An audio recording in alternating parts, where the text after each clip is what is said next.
In Cyberpunk 2077, there are 12 vehicle brands available in Night City. You can obtain those vehicles through either buying, completing quests, or simply stealing them. The brands range from lower, middle to upper tiers, and there's also a handful of motorbikers on the game. The most iconic being the one clearly inspired by Akira, the Yaiba Kusanagi. For a more complete overview of the brands currently operating in 2077 Night City, check out the video linked on the description. This video, however, is a brief overview of the evolution and history of vehicles in the world of Cyberpunk. You can't talk about Cyberpunk cars without understanding the basics of what fueled them all. CHOO2, or just CHOO2. After the fossil fuel crisis of the late 1980s, the rising need for an alternative fuel pushed a major breakthrough by soon-to-become megacorp Biotechnica. CHOO2 is a synthetic modified grain-based alcohol called Triticum vulgaris mega suavis. And by the way, in real life, the regular wheat is just called Triticum vulgaris. In 1990s, Biotechnica was a relatively small corporation, you can even call them a startup by today's standards, and they could not afford to farm its own wheat in large quantities, so it licensed the right to its formula to several petrochemical companies like the Petrochem and Sovoil. CHOO2 burns much cleaner than fossil fuels, but the liquid itself is highly toxic. Similar to methanol, its ingestion can cause poisoning, blindness, and even death at higher doses. By 2020, the whole world already abandoned fossil fuels over the renewable CHOO2. However, during the Fourth Corporate War, thanks to a bioengineered plague, the vast majority of the modified wheat crops were completely destroyed. This led to the worst global fuel crisis in history. Well, to be fair, the Fourth Corporate War led to the worst global crisis of pretty much everything.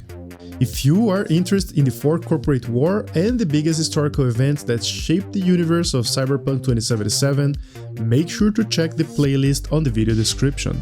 And you know what they say, whenever there's a crisis, there is technological development. Thanks to the global shortage of fuel, some hybrid technologies developed a little. A major breakthrough in electrical powered ground vehicles occurred in Europe in the year of 2041, with the development of induction wheels. This tech amplified the charging rate of electric engines, making them almost completely self-powering. However, this innovation wasn't implemented broadly in America. I wonder why. Meanwhile, Biotechnica developed a new strain of TVM that was immune to the crop-eating biovirus. This allowed the automotive industry to resume without the need of reconfiguring for newer technologies. Auto manufacturers began to develop new models of Aerodynes in response to decreasing CHOO2 prices and also worsening street traffic. By 2077, AV technology is quite popular, although it's still restricted to the hands of the super rich. As a player, you will have a few moments through the game where you will ride the AV. However, you won't be able to drive it by yourself. We have arrived at your destination. Fuck's your problem, psycho suit? This look like a landing pad to you? Could have fucking crushed us. Okay, no, hey, we ain't looking for no beef with you. AVs are used on a large scale by police, military, paramedical, TV stations, and corporate forces. And you will certainly see dozens of them flying around Night City. Landing. Stop where you are. The transport of cargo also shifts to air bases somehow, both intra and inter-cities. And in fact, we can see a whole bunch of them flying around in many of the trailers. Apparently, even garbage collection is made by AVs. That sends a strong message to the population, don't you think? Like, your garbage can fly, but you cannot. Moving into security of vehicles, most electronic devices in Cyberpunk 2077 are accessed via chip technology called SID, Subcutaneous Identification Device. Introduced by Arasaka as an identification chip for their workers, it quickly became the global security standard. Despite the continued development of security software, auto theft is still a common problem in certain parts of the city.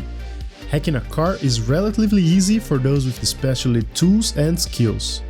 A fun fact about Night City in 2077 is that despite advancements in security features, over 100 cars are stolen each hour there. It is so crazy that thieves would stumble upon each other when trying to steal a car, like on the Geek trailer where Jackie steals the car you are already stealing. Get the fuck out.